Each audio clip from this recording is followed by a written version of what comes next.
Assalamualaikum warahmatullahi wabarakatuh. Alhamdulillahirrabbilalamin. Wabihi nasta'in wa ala umuri dunia waddin. Wassalatu wassalamu ala asrafil anbiya wal mursalin wa ala alihi wa sahbihi ajma'in, amma ba'd.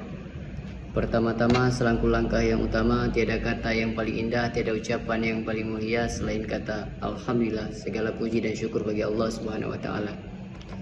Tak lupa pula salawat kita iringkan salam kita hadiahkan kepada baginda besar Nabi Muhammad SAW.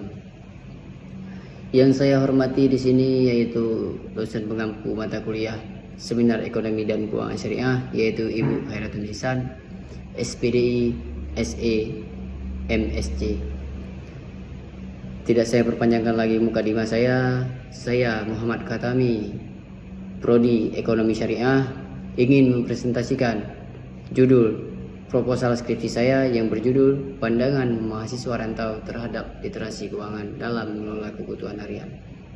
Pada slide selanjutnya kita akan membahas tentang latar belakang masalah.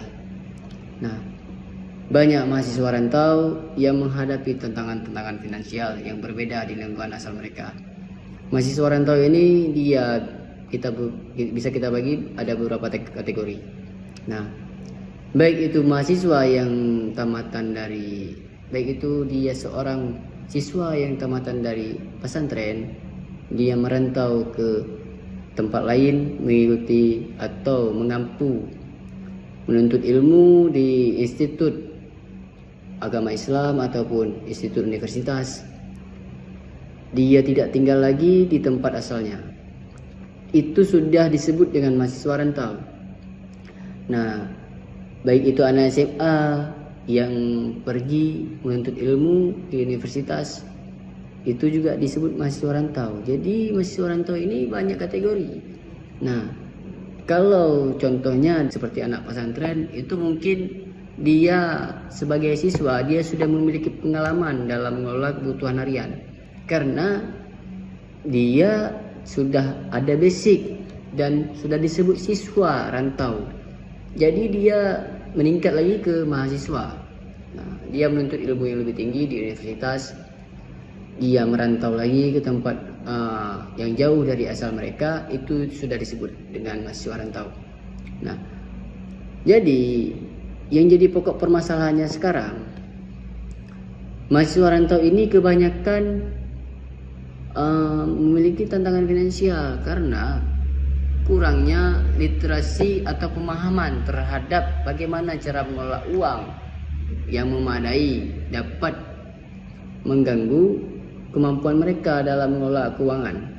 Nah, membuat keputusan finansial yang tepat dan menghindari masalah keuangan yang mengganggu fokus belajar mereka. Mungkin kalau siswa rantau seperti anak pesantren itu mereka tidak terlalu ada permasalahan ketika menempuh ilmu atau menimba ilmu di tempat lain, karena mereka sudah ada pengalaman sebelumnya.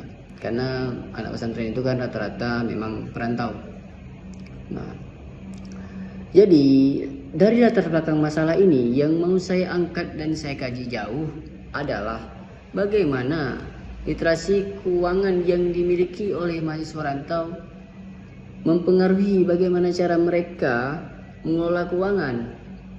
Seperti umumnya kita ketahui, sudah jadi fakta umum, mahasiswa yang jauh dari rumah memiliki keuangan yang terbatas, dan banyak kasus mahasiswa hidup hanya dengan sehat dan baik di awal bulan saja, karena kurang mampu memanfaatkan uang yang ada atau kurang bisa mengelola uang yang diberi oleh orang tuanya, dikirim oleh orang tuanya.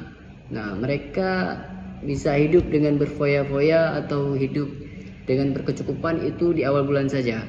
Nah, di sini saya ingin melihat perbedaan antara mahasiswa yang memiliki kecerdasan keuangan dibanding tidak ditinjau dari kajian teori beberapa faktor yang mempengaruhi mereka. Alasan lain saya mengambil judul ini adalah mengisi gap atau celah yang ada di penelitian sebelumnya sebagai novelty penelitian saya. Oleh karena itu, penelitian ini bertujuan untuk mengisi kekosongan dan memberikan pemahaman yang lebih komprehensif terhadap tentang pandangan mahasiswa rantau terhadap literasi keuangan dalam mengelola kebutuhan harian. Nah, pada slide selanjutnya saya akan membahas tentang tujuan penelitian.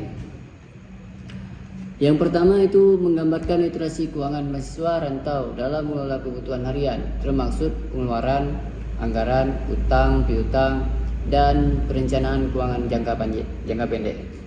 Yang kedua, menganalisis faktor-faktor yang mempengaruhi literasi keuangan mahasiswa rantau seperti latar belakang pendidikan keuangan, pengalaman keuangan sebelumnya, dan lingkungan sosial. Yang ketiga, mengevaluasi hubungan antara literasi keuangan dan pengambilan keputusan keuangan mahasiswa rantau dalam mengelola kebutuhan harian, termasuk dampak terhadap perilaku konsumen, pengelolaan anggaran, dan keputusan investasi. Nah, pada slide selanjutnya itu ada literasi keuangan. Literasi keuangan, apa sih itu literasi keuangan? Literasi keuangan itu merujuk pada pemahaman dan keterampilan yang diperlukan untuk mengelola keuangan secara efektif. Ini melibatkan pemahaman tentang konsep dasar keuangan, pengelolaan anggaran, pengambilan keputusan yang bijak, investasi, pengelolaan utang, serta perencanaan keuangan jangka panjang dan jangka pendek. Nah, jadi bagi mahasiswa rantau yang sudah memiliki pemahaman terhadap bagaimana cara mengelola uang secara efektif dan efisien untuk bertahan sehingga akhir bulan. Nah, ada mahasiswa ini yang memang tunggu dikirim oleh orang tuanya, atau ada mahasiswa yang memang dia juga bekerja sambil kuliah. Nah, pada slide selanjutnya ini ada teori perilaku konsumen.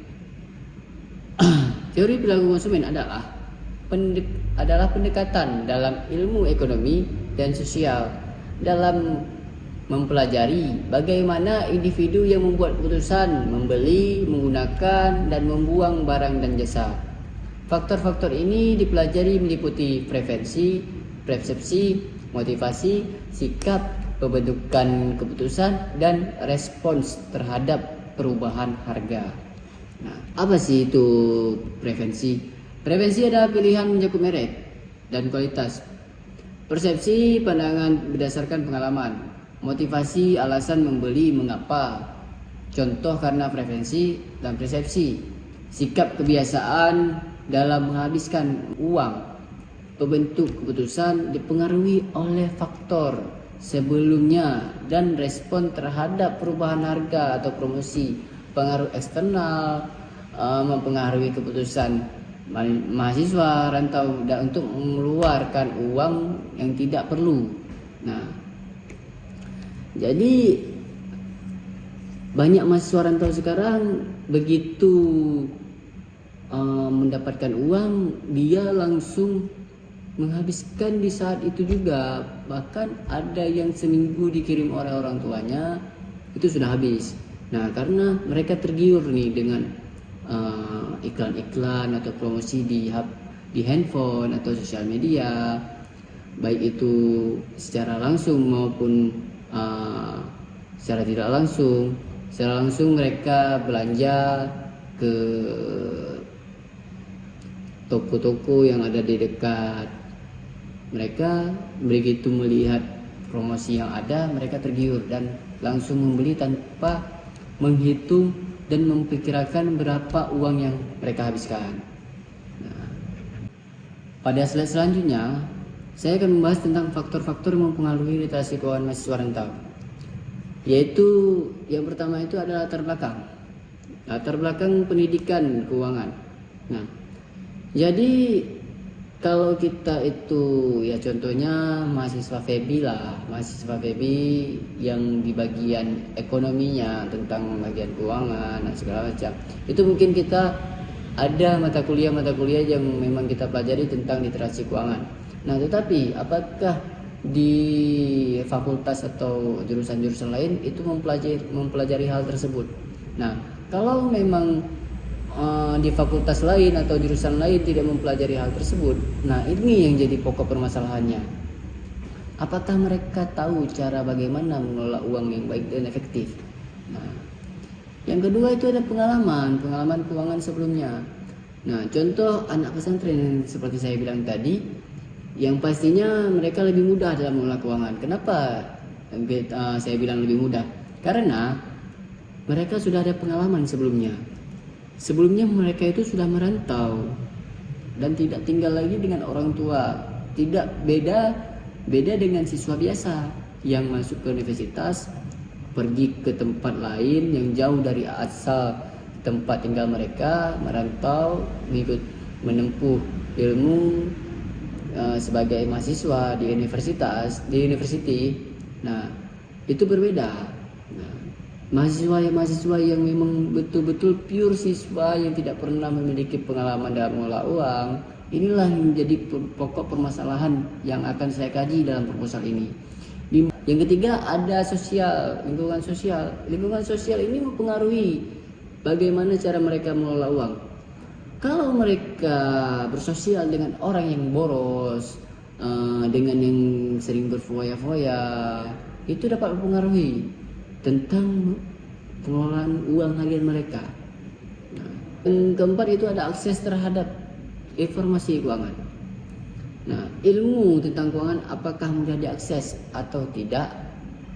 Jelas membedakan literasi keuangan seorang seperti di pedesaan dan orang yang memiliki komunitas bisnis. Nah, yang kelima itu ada pola pikir. Pola pikir terkait keuangan. Cara pandangan mereka terhadap teknis mengelola uang itu seperti apa. Nah, itu juga mempengaruhi pola pikir mereka, itu juga dapat mempengaruhi cara mereka menggunakan atau mengelola uang harian. Pada slide selanjutnya itu ada metode penelitian. Metode penelitian ini menggunakan pendekatan kualitatif. Nah, dengan studi kasus di IAIN Langsa, yaitu Institut Agama Islam Negeri Langsa, selama 3 hari. Nah, subjek penelitian itu adalah 1 orang di setiap jurusan dan semester di Institut Agama Islam Langsa.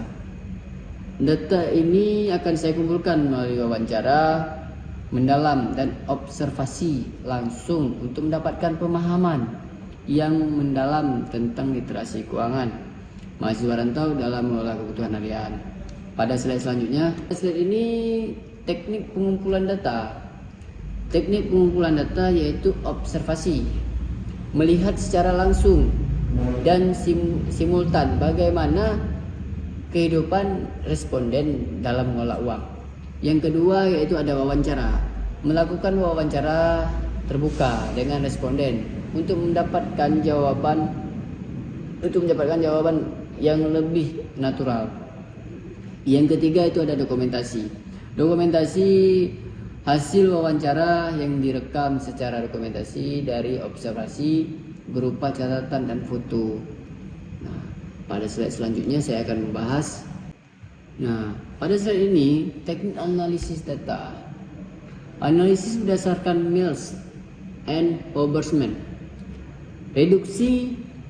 Nah, setelah data dari berbagai instrumen telah diperoleh, maka proses selanjutnya adalah melakukan analisis terhadap data untuk mencapai kesimpulan dan menjadikan tujuan penelitian. Nah, reduksi, memilih dan hasil pengumpulan data yang sesuai dengan hal yang dicari oleh peneliti. Display, menampilkan hasil wawancara yang relevan, bentuk grafik, tabel, atau diagram. Nah, hasil penarikan kesimpulan. Setelah melakukan reduksi dan display, kemungkinan pada hasilnya. Nah, apakah sesuai dengan apa yang diteliti dari awal? Nah, itulah yang menjadi patokan dalam judul proposal ini yang saya kaji. Mungkin cuma itu yang bisa saya sampaikan. Lebih dan kurang saya mohon maaf. Saya akhiri, wabillahi taufiq wal hidayah. Akhirul kalam. Wassalamualaikum warahmatullahi wabarakatuh.